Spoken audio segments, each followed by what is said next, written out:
Здравствуйте, друзья, и добро пожаловать в подкаст «Гаснут огни», который сегодня мог бы называться совсем иначе. И дело даже не в том, что этот конкретный эпизод мог бы называться иначе, но сам подкаст мог бы называться иначе, если бы не было так сложно менять, создавать другие эмблемы, названия. В конце концов, это практически разовое явление по многочисленным действительно заявкам и просьбам нашей аудитории, вернее, части нашей аудитории. Поясню, в чем дело. Итак, эпизод 47, но называется он «Свистит судья». Полная аналогия с «Гаснут огни». И сразу предупреждаю, что этот подкаст целиком будет посвящен регби. Я знаю, что очень много людей из болельщиков Формулы-1, которые подписаны на меня в разных соцсетях, включая подкасты, эту платформу, очень ревниво относятся к моей любви к регби. И каждый раз, когда я комментирую или упоминаю, они считают, что я изменяю Формуле-1 высокому делу автоспорта, с овальным мячом. Это совсем не так. Просто это моя другая страсть, это моя другая работа. Она никак не входит в противоречие с первой. И я знаю, что, конечно, есть большая часть тех, кто на меня подписан, это болельщики Формулы-1, но есть и болельщики регби, которые на меня подписаны, и которым тоже иногда очень приятно что-то слышать до или после матча, а не только в эфире слышать наши комментарии, и которые наверняка будут рады хотя бы разовому, но появлению такого подкаста. Что касается третьей части аудитории, я надеюсь, что она есть. Это те болельщики автоспорта, изначально которых я через свои соцсети каким-то образом привлек к просмотру матчей Кубка мира, к просмотру хороших матчей Новой Зеландии, или Англии, Франции, или сборной России во время ее отборов. И они постепенно подтянулись и тоже полюбили регби. И я надеюсь и уверен, что их будет все больше и больше. Наш чемпионат тоже развивается, мы об этом тоже поговорим сегодня.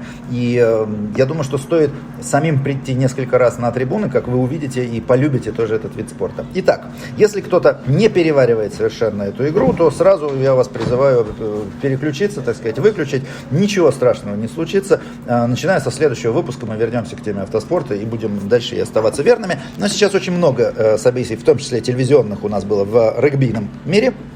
И очень много людей просили чуть подробнее на них остановиться. Естественно, что я не мог это сделать сам, и я не мог это сделать без моего друга Дмитрия Шмакова, с которым мы уже с 2007 года вместе комментируем. 4 Кубка мира позади у нас вместе. И огромное количество матчей, огромное количество обсуждений, полемики каких-то один за одних, другой за других. Этот игрок нравится этому, этот другому. Плюс Дмитрий играл сам, поэтому он гораздо лучше разбирается в нюансах, тонкостях правил и о том, что именно имел в виду судья в какой-то эпизоде. В общем, там, где я беру эмоциями и статистикой, Дмитрий берет эмоциями, здравым расчетом и житейским опытом на поле. Итак, добро пожаловать в подкаст. Здравствуйте, уважаемые друзья. Здравствуйте, Алексей. Хороший уикенд у нас с вами прошел. 4 матча, из которых вдвоем мы проработали на 2 матчах. На 3? В том числе, на 3, прошу прощения, на 3, да. И один матч, это был сборная России 1 февраля. Матч открытия чемпионата Европы, который сейчас называется Rugby Europe International Championship. Такое название с 2016 года носит этот турнир. Мы по-простому называем чемпионат Европы по регби. Раньше он назывался Кубок Европейских наций. Кубок То есть был Кубок 6 наций, это высшее, да? И Кубок Европейских наций на одну ступенечку пониже. Грубо говоря, 12 лучших европейских команд разделены на 2 дивизиона. Один дивизион из 6 команд — это закрытый клуб, в который 20 лет назад, как раз 20-летний юбилей, как Италия вступила в этот клуб. А основатели этого турнира, Англия, Уэльс, Шотландия, они постепенно прибрали к рукам Ирландию 135 лет назад. А потом и Францию взяли. В 1883 году стартовал этот кубок, тогда Кубок наций он назывался, да. И если вспоминать, например, какие события были в 1883 году, могу сказать, интересно, Бенит Муссолини родился в 1883 году, и Карл Маркс и Фридрих Энгельс написали коммунистический манифест. То есть это настолько давно было, и тогда они играли, а Франция присоединилась всего лишь в 1910 году, хотя это тоже, конечно, дата настолько далеко отстоящая от нынешнего дня, что тяжело в это поверить. Но тем не менее, когда мы говорили статистику перед матчами, мы видели, что все-таки заметно меньше, например, этих великих кранчей, да, Англия, Франция, я сразу предполагаю, что если вы слышите какие-то посторонние шумы, например, да, то вы не удивляйтесь, потому что действительно мы в кафе в Останкино, но поскольку это воскресенье вечер, то все-таки здесь поспокойнее, чем могло бы быть в пятницу или субботу, поэтому в общем будет достаточно тихо, спокойно, мирно. интенсивно, но может что-то вот у нас чуть-чуть сбить. Дмитрию большое спасибо, потому что действительно 4 матча он отработал, и тем не менее вот согласился поучаствовать еще и в этом подкасте, еще все это дело обсудить. Мы начнем, наверное, со сборной России все-таки, потому что она больше интересует людей. То, что ты сказал про закрытый клуб, это Кубок 16. Да. Это не относится вот к нашему как раз этому у нас европейскому. Как раз открытый клуб. У нас худшая из команд каждый раз вылетает. В дивизион трофи, так называемый. Последний раз в России это очень давно случалось. В 90-х годах это случалось, и мы вернулись. Тогда это называлось ФИРА-Р, чемпионат Европы и группа А. Мы выпали в группу Б и вернулись мы, по-моему, в 99-м году, если мне сейчас память не... Тогда как раз новый президент Союза регбистов России Юрий Николаев из Красноярска, сам отличный флайхаф, игравший в Красном Яре, вот, к сожалению, безвременно ушедший из жизни несколько лет назад. Вот, он тогда возглавил Союз регбистов России и 4 года был ее президентом до прихода Вячеслава Копьева в 2003 году. Вот, и именно тогда при нем, при Николаеве, сборная вернулась в группу А.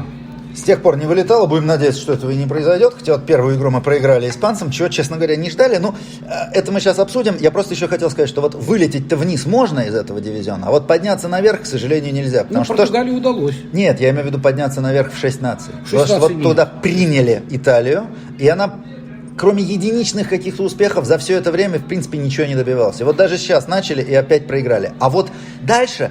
Грузия стоит на пороге, Румыния стоит на пороге, но их не берут, и как бы они туда ни стучались, их не берут. То есть ты можешь максимум выиграть вот этот наш дивизион, получить вот этот статус там чемпиона международного, европейского, но выше подняться, к сожалению, ты не можешь. Леш, ну мы же помним, как после Кубка мира в Англии в 2015 году сборная Грузии, заняв 3-е место в группе, вот они стали после Кубка мира... Они гарантировали себе попадание на следующий Кубок мира. Они гарантировали квалификацию на 19 год без отбора, но помимо всего прочего, они тогда так буквально ногами стучали в дверь Кубка 16 и говорили, что практически решенное дело, и скоро нас уже туда позовут. Мы своей игрой доказали, что мы на уровне как минимум Италии находимся.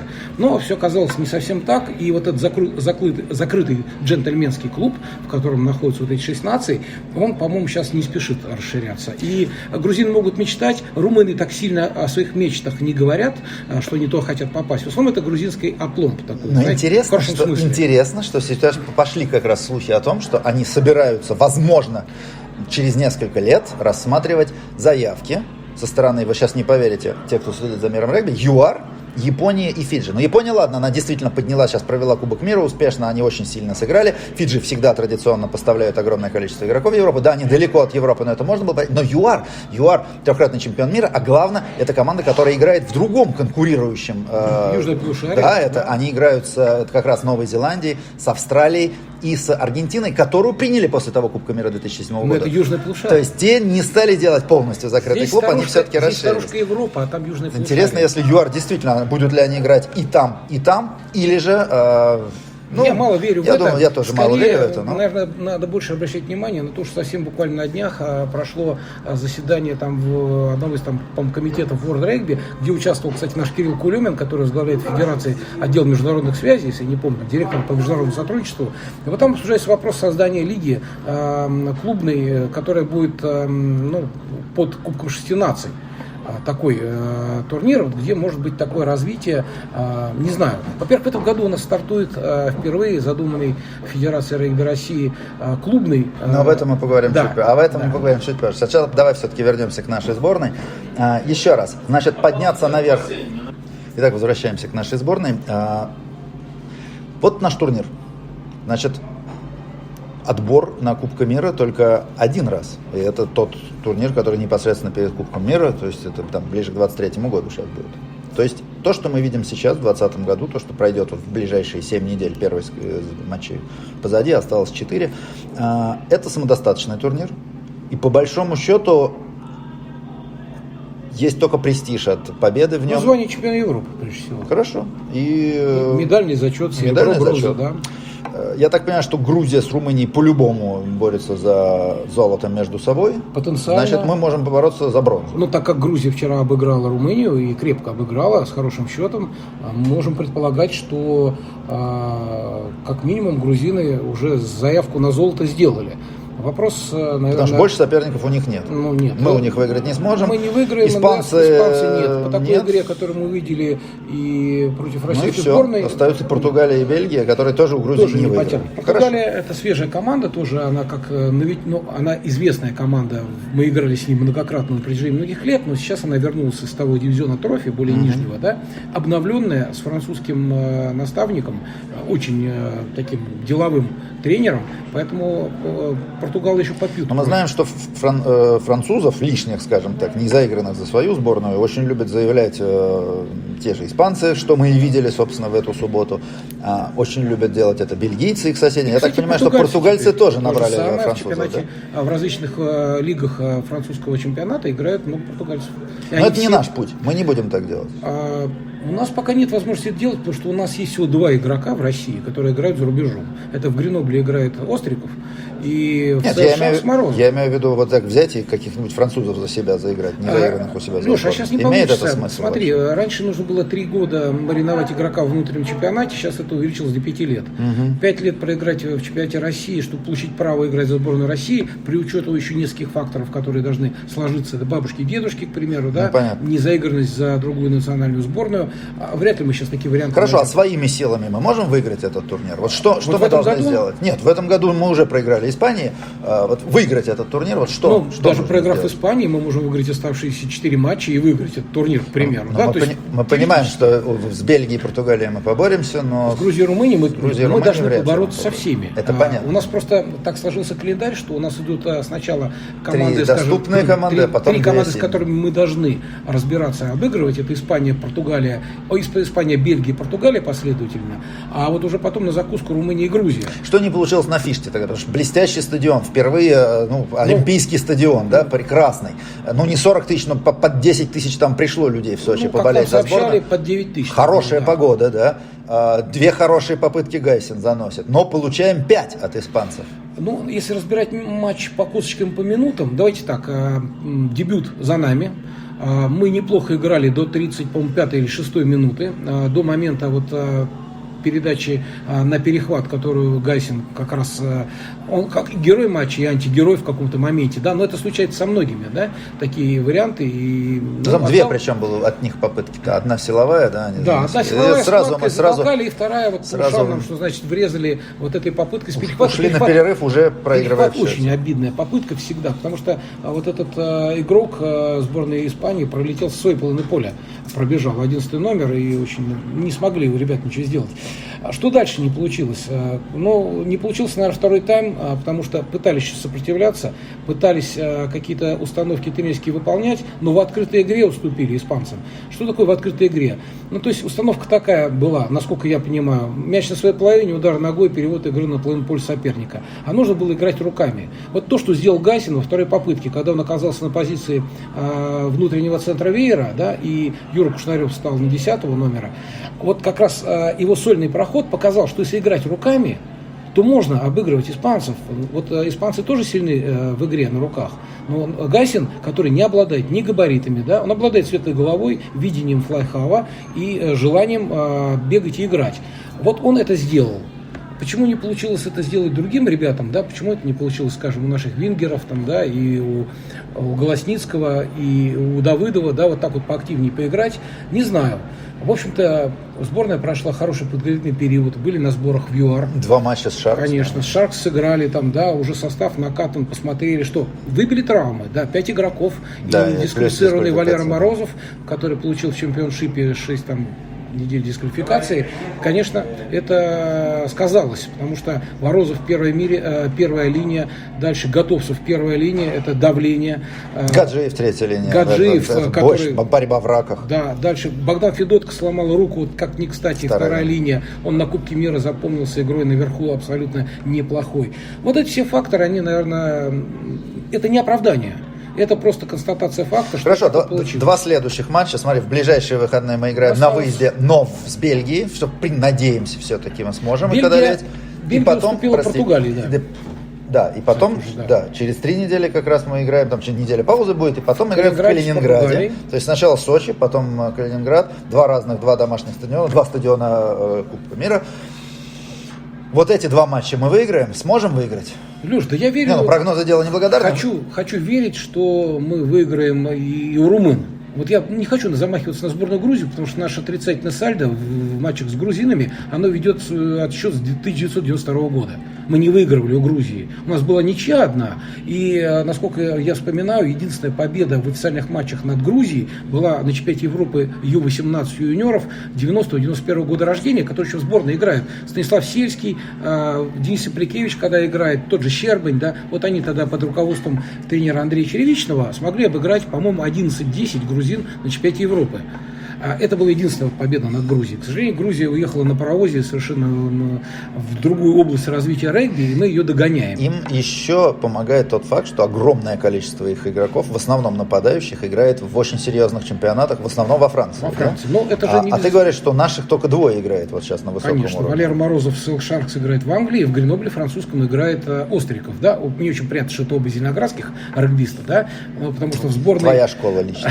Нет, не моя школа. Ну, скажем, Валера Морозов, это был игрок, который со мной проехал 2 чемпионата Европы юниорских. Остриков со мной этого не сделал, потому что он рано уехал во Францию с 18-летнего чемпионата Европы.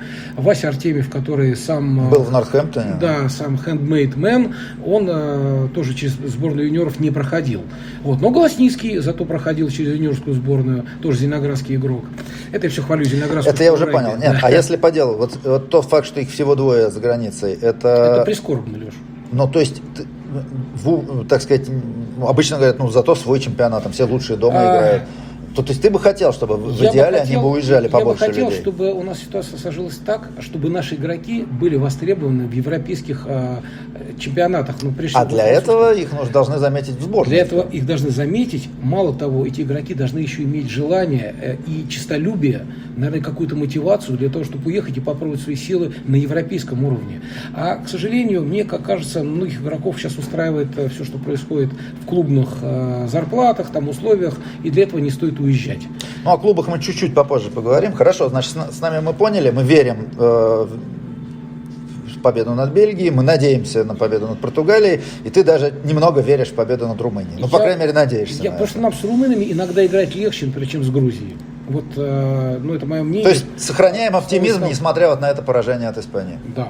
Хорошо. Мне что понравилось, например, что люди действительно пришли, болели, чтобы все-таки... Федерация вела большую работу по пропаганде вот этого матча в Сочи. И, во-первых, то, что смогли договориться и решить вопрос с проведением матчей вот на таких аренах. А все началось, в общем-то, в прошлом году, когда впервые мы смогли в Калининграде, на Калининград-арене провести домашний чемпионат Европы для 18-летних Вот, кстати, анонсируем тоже, ждем всех калининградцев, пожалуйста, приходите. Да и россиян, приезжайте в Калининград, замечательный город. Болеть против Португалии, болеть за Россию матч против будет Португалии, уже накануне 23 февраля, 22-го играем. Кстати, да. И 23-е, во-первых, выходной, и можно провести в Калининграде.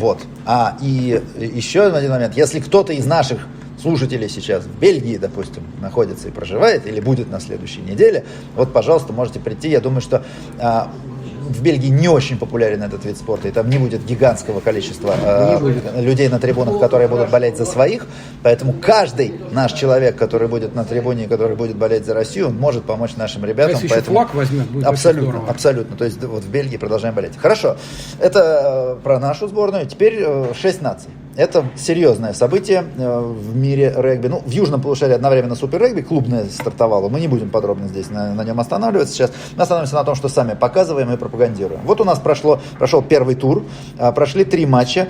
Первый из них, скажем так, Уэльс, это была лучшая команда прошлых 6 наций, которая не просто выиграла, но с большим шлемом, то есть у всех выиграла все свои 5 матчей. Да? Италия, которая заняла последнее место. Поэтому по большому счету мы ничего не ждали, но начало этой игры было интересным. К сожалению, потом итальянцы не смогли продолжить, а Уэльс разошелся и получил в итоге бонус за 4 и более попыток.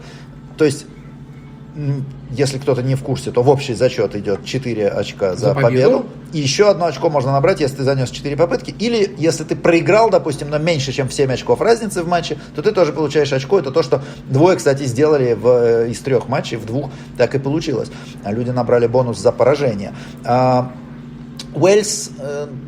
на Кубке мира несколько разочаровал, но вот то, что мы видели накануне, казалось достаточно на ходу команды. Команда на ходу, но на фоне Италии, я бы так сказал. Потому что интересно будет посмотреть, что дальше будет делать Уэльс. Они с Ирландией второй. Да, с Ирландией. Вот, на мой взгляд, я видел сейчас продолжение Кубка мира в исполнении Ирландии и Уэльса.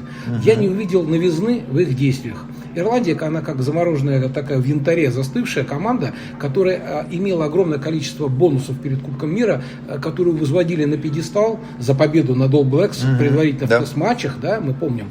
Вот. И все говорили, ну все, Ирландия покажет всем Кузькину мать на Кубке мира. Не получилось. Ирландцы вообще Кубки мира играют отвратительно. Они практически с четвертьфинальной стадии всегда вылетают. Это их какая-то такая планида совсем нехорошая. Здесь был новый тренер у них, достаточно молодой. Это папа, причем Оуэна Фаррелла, звезды сборной Англии. Капитан, да. И вот он тренирует, теперь он главный тренер сборной Ирландии. Сменил Джо Шмидта на этом посту. Он был его помощником. По защите. Там, да. И вот первый же матч дома в Дублине, Ривер Стадиум, там 40 с лишним тысяч человек, ни одного свободного места. Приезжает Шотландия, которая потенциально послабее. Но мы помним, что и те, и другие с нами играли как раз на Кубке мира. И вот я лично видел эти два матча, их комментировал оттуда. И мне шотландцы показались поинтереснее. И так и вышло в этой встрече. Да, они проиграли, но проиграли, во-первых, всего в 7 очков. Во-вторых, все-таки все прогнозы говорили только про Ирландию. У Шотландии еще и даже по дисциплинарным их главная звезда Финн Рассел не играл, потому что это решение тренера. Тонсена, чтобы его завершил карьеру. В общем, зато, правда, Хэмиш Уотсон вернулся в третью линию. У них это очень мощный игрок и действительно во многом. Но, что самое интересное, Хок, который у них был капитаном команды, их фулбэк, умудрился выронить мяч, практически положив попытку. Учитывая, что попытки всего было одна у Секстона за Ирландию, который теперь капитан команды, и одна могла быть у Хога, который тоже капитан команды, то это не то, что, знаете, из 20 попыток одну случайно не положили. Это действительно могло перевернуть это такой грустный весь матч. Это грустный курьез, и, конечно, Хога сейчас цепляют и кусают со всех сторон, пресса, болельщики в соцсетях, там везде. Но такое бывает в регби, ничего не поделаешь. Но Шотландия хорошее впечатление все равно о себе Для оставила. меня, да. Вот мы, когда во время репортажа говорили, что я вижу Ирландию на том же уровне, а Шотландия прибавила. Да, она уступила, но не забываем, что шотландцы очень хорошо играют у себя дома на Мэрифилде. И мы плавно переходим к анонсу второго тура, где они будут играть с Англией. Англия, которая получила, к этому сейчас чуть-чуть перейдем, чуть-чуть получила по самолюбию, которая соберется и будет гораздо злее, но и Шотландия вот получила чуть-чуть, не выиграв и не сыграв даже в ничью с Ирландией, хотя могла. Я думаю, что это будет супер интересный поединок, потому что традиционно Англия и Шотландия в последние годы особенно, когда при Эдди Джонсе Англия очень сильно поднялась, а Шотландия как не может выбраться из своих проблем, это, в общем, почти заранее известный результат, но не на этот раз. Не знаю, потому что для меня вот сборная Англии, если мы сейчас вернемся все-таки к этой теме, обсуждения матча Англия и Франция, Франция-Англия, вернее, правильно говорить, который сегодня состоялся, мы ждали от того, что англичане, ущемленные на Кубке мира поражением в финале от Южной Африки, сейчас будут рассматривать Кубок Шести Наций как некий реванш. То есть, да, вот сейчас надо себя показать здесь в Европе с большим шлемом и прочее. Ну, как мы видим уже по итогу матча, большого шлема уже не будет точно, и сама игра оставляет больше вопросов, чем ответов. Франция выиграла в итоге в 7 очков, занеся 3 попытки, 2 у англичан, причем из этих 3 французских 2 на счету Оливона, это капитан команды, но это игрок третьей линии схватки. И 2 попытки, причем действительно трудовые, это не то, что он... Ответил Мэй, и мы ждали Фаррелла, мы ждали Форда, обе занес Мэй, вторая вообще просто мега красиво, он ушел от 4 французов, просто потрясающе, действительно индивидуальное мастерство, человеку почти 30 лет, следующий Кубок мира через 3,5, то есть он на грани, вот, но при этом вот сегодня он более-менее спас игру, потому что если ждали, что смогут ли французы вообще зацепиться, молодые ребята, там 4 дебютировали сегодня, у большинства до 10 матчей, все по 23-20, даже вот Ротес, например, случайно попал как бы в состав, он должен был на замену выходить, там травмировался человек накануне на тренировке, да, но у него 27 лет, и 3 матча до этого за сборную. То есть человека просто не замечали, не привлекали, вот ему дают шанс, он сразу играет прекрасно. Что говорить, Тамак мы от него ждали, Дюпон мы от него ждали, блестящие ребята раскрываются. Бутье у них играл, первый раз вообще играл. Больше того, о нем рассказывали сегодня, что он 3 месяца назад впервые вышел вообще в основе клуба из топ-14 из их высшего дивизиона. До этого он во 2-м дивизионе там играл. Какая уж там сборная. И вот человек попадает перед 80 тысяч человек в Париже. главный соперник Англия но против это же как них. раз и есть видение тренера, увидеть в игроке потенциальные задатки и рассмотреть, и правильно его поставить на правильную позицию, да, и дать правильные указания, как играть. Вот, пожалуйста, это пример того, как новый тренер французов видит новую сборную Франции. Фабьен Галтье, 50 лет, он долго играл за сборную, он сам на 4 кубках мира играл, из них на 3 там, в полуфинал, 1 раз в финале даже играл. Он выигрывал, естественно, и 6 наций неоднократно, и там в том числе с большими шлемами. И он был признан действительно в 2002 году лучшим игроком мира в регби. И вот проходит, по большому счету, не так много, 18 лет, и вот он уже впервые как главный тренер, в 50 лет ему в этом году, выводит свою сборную. Молодую, он сознательно не взял многих ветеранов, посчитав, что у них не очень удачное поколение, там 10 лет больше поражений, чем побед, и эти люди больше познали поражений, чем побед, на них будет психологический груз, а молодые ребята, им играть впереди. Напоминаем, что в 23 году во Франции Кубок мира, поэтому вот через 3,5 года, да, и вот костяк его команды в первом же его матче умудрился переиграть англичан, которых многие называли лучшей командой мира, что они, мол, случайно проиграли ЮАР в финале, а так именно они лучшие. Это называется чуйка тренерская на игроков, на тактику игры, потому что если сейчас вот разбирать матч Франция-Англия, то наверняка задачей сборной Франции с первых минут был такой блицкриг, наверное, да, сразу задавить, сразу попытаться набрать очки. Они это сделали, они выполнили установку, потом они перешли в игру вторым номером, но смогли вот за счет набранных вот этих 24 очков 17-0 первый тайм они выиграли. Да. Когда сборная Англии летела вот так вот в Францию, в ноль, я не помню. Причем у них была очень интересная и затяжная атака в конце первого тайма. Они могли многое изменить, но не изменили в итоге. Французы отбились. Потом они все-таки получили попытку, но еще одну занесли. То есть, в общем, действительно, да, они подсели, но там и дождь пошел, и совсем молодые ребята от них ждали, что они действительно совсем сядут. Этого не произошло. Они более-менее вытащили. И больше того, календарь за них, потому что второй они опять будут играть дома, и к тому же с Италией, да, где... Как бы они ни переживали, ни нервничали, как бы ни валился мяч, и даже если вдруг итальянцы поведут там 14-0, можно сказать, что на второй тайм Италию в любом случае не хватит, потому что их никогда не хватает на второй тайм. Италия в нынешнем составе, тем более, что Серджио Парис покинул ряды сборной, да, человек, который, по-моему... Он, кстати, в Тулон перебрался из Парижа. Олицетворение вообще итальянского регби последнего десятилетия, человек, который более 134, по-моему, матчей у него, да, за сборную Италии. Так вот, без него, наверное, сборная выглядит более блекло, но сборная Италии формируется заново. Потому что у них вот поколение, смена поколений, мы помним, Кастроджованни еще совсем недавно, да, вот этот вепрь такой, да, был в складке. Сейчас это другая Италия, и они больше похожи на бегущую команду, которая будет играть линии четвертных. Вот мне почему-то кажется, что именно вот в этом отношении итальянцы смогут прибавить в качестве игры. Посмотрим, как раз молодая сборная Франции, довольно-таки молодая сборная Италии, примерно в одном стиле, Франция более замотивированная, опять же, играет у себя дома. В общем, интересно, да, интересно нас ждут здесь и, естественно, Россия в Бельгии, здесь и вот эти 3 матча, так что следующие выходные будут очень интересными. О регби мы поговорили на уровне сборных. Теперь то, что мы обещали про клубы, потому что ты сейчас работаешь в регбийной лиге нашей. Да, уже работаю ее...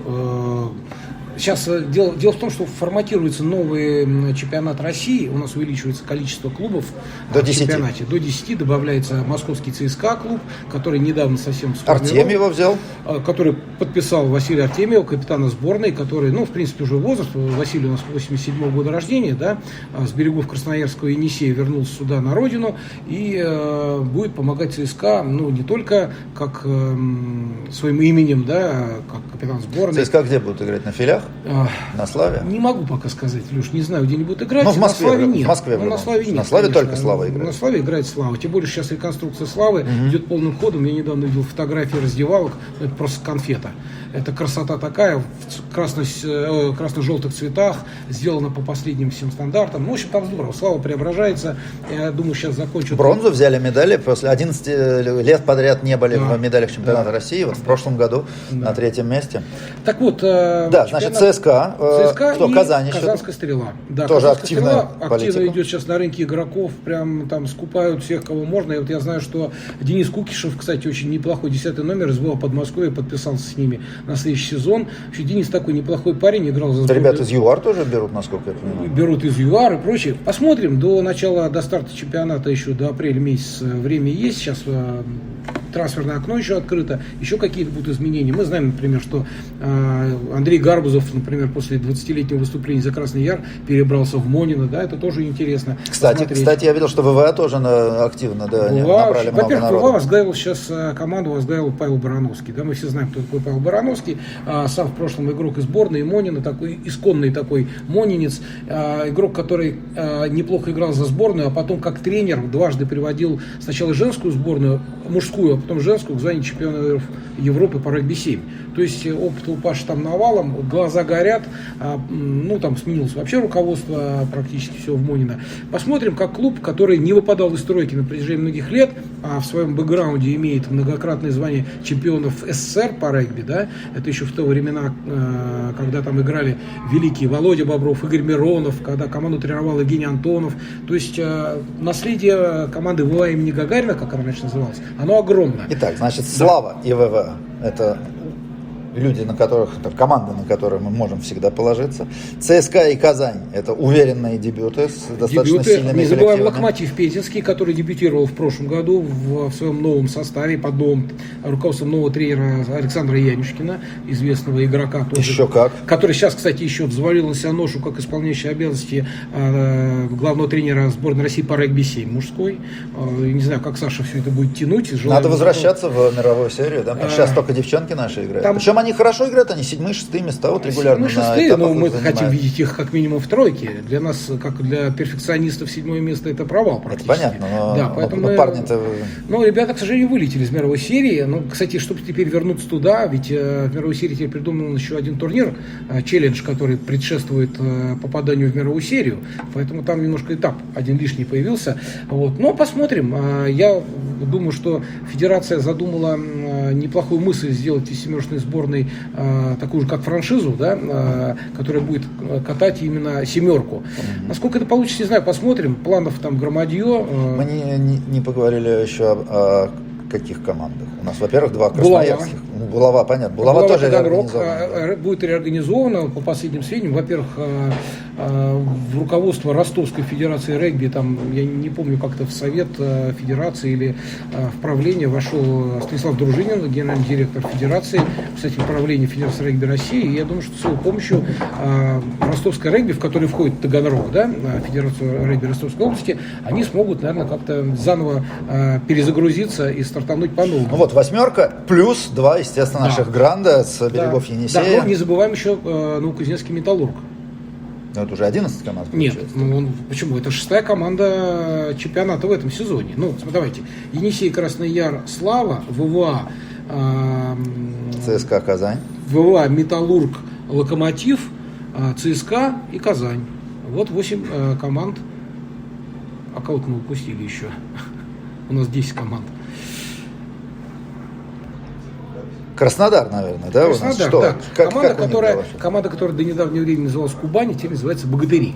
Богатыри? Она переформатировалась, сменила название. Команда, из которой вышли Владимир Остроушко, из которой вышли основной костяк сборной по регби-7, она также в Краснодаре получила новый, так сказать, импульс к развитию и будет претендовать на медали. Формула турнира, расскажи мне. Вот это то, что я никогда не мог понять. Двухкруговой турнир из 10 команд. Каждый с каждым? Конечно, дома и на выезде. То есть 18 туров? И плей-офф. А начиная с какого? С 1/8 или 4? Или с не могу сказать. Потому что в регби, вот что меня потрясает иногда, что даже в сильных лигах, например, мы берем Кельтскую лигу, да, где добавились сначала 2 итальянские франшизы, потом сейчас 2 франшизы из ЮАР, то есть там 2 дивизиона по 10 команд, и казалось бы, берите хотя бы по 4, да, в плей-офф. Нет, берут только 2 лучших из каждого дивизиона. Вот в этом... Во Франции вообще 6 команд играют в плей-офф, то есть 2 напрямую в полуфиналы, а с 3 по 6 место, соответственно, четвертьфиналы разыгрывают и потом в полуфиналы. Почему так тяжело играть плей-офф именно в регби, объясни мне. Я могу сказать, почему тяжело. Казалось бы, что немного матчей, да? Но что команды сыграли, например, для Красноярска сыграть там друг с другом, Краснояр с Енисеем Енисей с Красным Яром это всего лишь там 2 серьезных матча, да, но съездить в Монино сыграть, сыграть в Москву со Славой.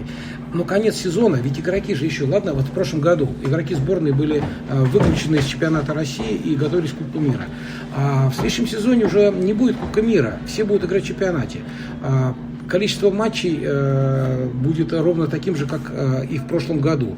После окончания сезона игроки подуставшие и к концу октября приходят к матчам плей-офф.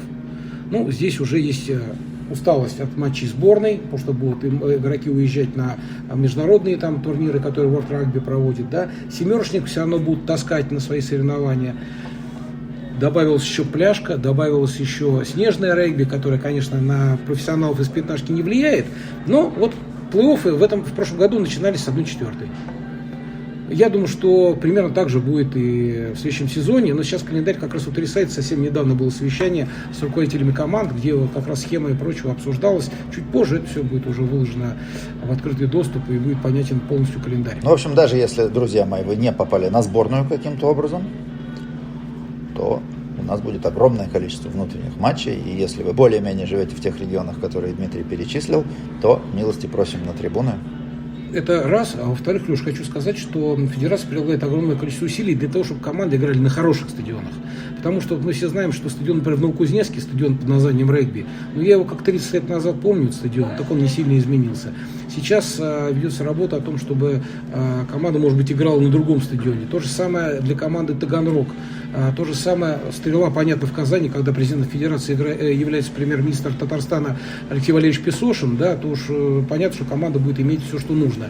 ЦСКА ведет работу, мало того, что они собираются строить свой стадион в Амневниках, где-то там, по-моему, да, это перспектива ближайшего будущего. Причем стадион собираются строить крытый, примерно на 10 тысяч мест. Если у них это получится, я просто аплодирую 2 руками. Вот. Ну а пока будут играть на какой-то арендованной арене, вполне возможно будут использовать, например, ВТБ «Динамо». Да. Кстати, «Динамо» же еще команда организовалась, но она пока в премьер-лигу не входит и будет играть в высшей лиге. Вот. Так что как там «Спартак», «Торпедо» тоже на подходе? «Торпедо» есть команда, «Спартак», ну, в том виде, в котором существовал еще несколько лет назад, его нет, но почему не за горами, может быть, и возрождение. Твое родное «Фили» как себя чувствует? С «Филями» немножко сложнее. «Фили» пока сложно, ведется работа в этом направлении, но пока... Вот Зеленоград где? Ваша школа есть, а команды нет? Слушай, Зеленоград дает хороших регбистов в огромном количестве во многие команды, но, к сожалению, пока в Зеленограде нет финансирования для того, чтобы содержать команду премьер-лиги. Все-таки давайте говорить так, что бюджет достойной команды 100 миллионов, а лучше 150. Вот. Я только хотел сказать, что я организую регби-клуб «Шаболовка», но вот сейчас...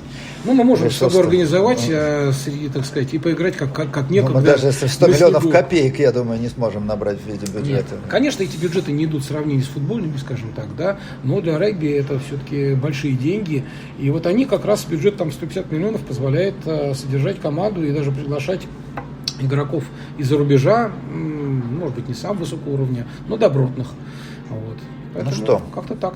Дмитрий, спасибо тебе большое, что после 4 матчей все равно еще практически целый тайм мы с тобой сейчас провели в рамках этого подкаста. Как тебе, кстати, название «Свистит судья»? Оно соответствует «На гаснут огни», да? Да. Там у нас гонка стартует. Я сразу почему-то представляю Найджела Оуэнса. Да, вот он свистит судья, и начинается стартовый удар, так сказать, мяч в игре и так далее. Вот, разовое это, давай хотя бы раз в году проводить такое мероприятие, значит, подводить итоги. Я на твой подкаст подписан, поэтому сам себя с удовольствием послушаю. Да. Значит, подведем итоги потом года, что получилось, что не получилось. Итоги Кубка 16. Потом еще будет чемпионшип. Да, там будут играть как раз Новая Зеландия, Австралия, ЮАР пока еще с ними и Аргентина. В общем, много всего интересного. Смотрите, пожалуйста, нас на каналах холдинга «Матч» и ходите на трибуны. Еще раз повторюсь, когда вы увидите хоть раз в жизни регби своими глазами, оторваться вы уже не сможете. А лучше играйте в регби. Еще лучше, как мы с тобой когда-то в Зеленограде на снегу в валенках в минус 17. Да. После этого я начал заниматься спортом, друзья мои. Вот вам и еще один плюс от регби. Так, спасибо большое. Дмитрий Шмаков был у нас в гостях сегодня в суперспецвыпуске подкаста «Гаснут огни». Это был эпизод 47 под названием «Свистит судья».